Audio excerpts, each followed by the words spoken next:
सप्ताह की सबसे महत्वपूर्ण राष्ट्रीय और अंतर्राष्ट्रीय खबरों का सारांश यहाँ ICINOTICIAS कनाडा पर। इसके प्रस्तोता एंजेलिका सिफ्यूइंटेस के साथ। 20 जनवरी 2025 को राष्ट्रपति डोनाल्ड ट्रंप ने संयुक्त राज्य अमेरिका में भूमि अधिकार समाप्त करने के लिए एक कार्यकारी आदेश पर हस्ताक्षर किए। यह उपाय 14वें संशोधन की पारंपरिक व्याख्या को चुनौती देता है, जो अमेरिकी धरती पर पैदा हुए सभी लोगों को नागरिकता की गारंटी देता है, चाहे उनके माता पिता की आव्रजन स्थिति कुछ भी हो। ट्रंप के कार्यकारी आदेश में कहा गया है कि संयुक्त राज्य अमेरिका में पैदा हुए बच्चों को स्वचालित रूप से नागरिकता प्राप्त नहीं होगी यदि उनकी मां अवैध रूप से या अस्थायी रूप से देश में है और उनके पिता अमेरिकी नागरिक या कानूनी स्थायी निवासी नहीं है। यह उपाय 19 फरवरी 2025 को प्रभावी होने वाला है। शपथ लेने के तुरंत बाद राष्ट्रपति ने देश में अवैध रूप से प्रवेश करने वाले आप्रवासियों की संख्या को काफी कम करने के उद्देश्य से कई आदेशों पर हस्ताक्षर किए। सबसे पहले मेक्सिको के साथ सीमा पर आपातकाल की घोषणा करना था। इस प्रक्रिया के प्रभाव क्या हैं? राष्ट्रपति ने कैपिटल में अपने पहले औपचारिक संबोधन के दौरान घोषणा की, मैं सबसे पहले मेक्सिको के साथ हमारी दक्षिणी सीमा पर राष्ट्रीय आपातकाल की घोषणा करूंगा। सभी अवैध प्रविष्टियां तुरंत रोक दी जाएंगी और हम लाखों करोड़ों आपराधिक एलियंस को उनके मूल देशों में वापस भेजने की प्रक्रिया शुरू करेंगे।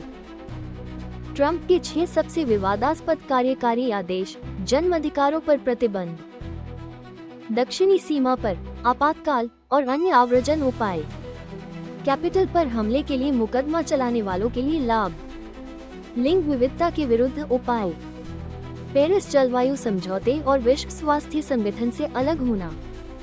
टिकटॉक कैसे काम करता है?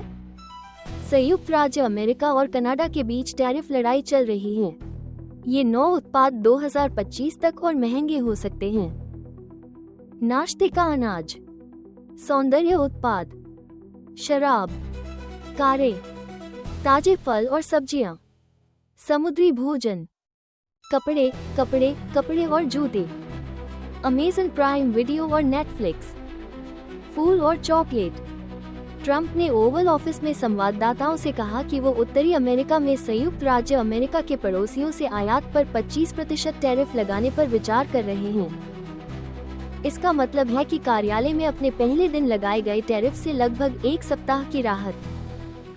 न्यू डेमोक्रेटिक पार्टी (NDP) के नेता जगमीत सिंह ने व्यवसायी एलोन मस्क से समर्थन स्वीकार करने के लिए कंजर्वेटिव नेता पियरे पोइलिवर की आलोचना की। सिंह का मानना है कि पूर्व अमेरिकी राष्ट्रपति डोनाल्ड ट्रंप की कनाडा पर टैरिफ लगाने की धमकी के सामने ये समर्थन पोइलिवर की स्थिति को प्रभावित कर सकता है।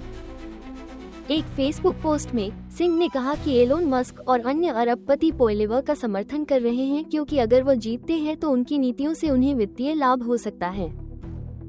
आपकी राय महत्वपूर्ण है। ICI न्यूज कनाडा के नाम से यूट्यूब, टिकटॉक, इंस्टाग्राम और फेसबुक पर हमारे प्लेटफॉर्म पर हमें सब्सक्राइब करें और फॉलो करें। सबसे महत्वपूर्ण समाचारों और गहन विश्लेषण से हमेशा अपडेट रहें।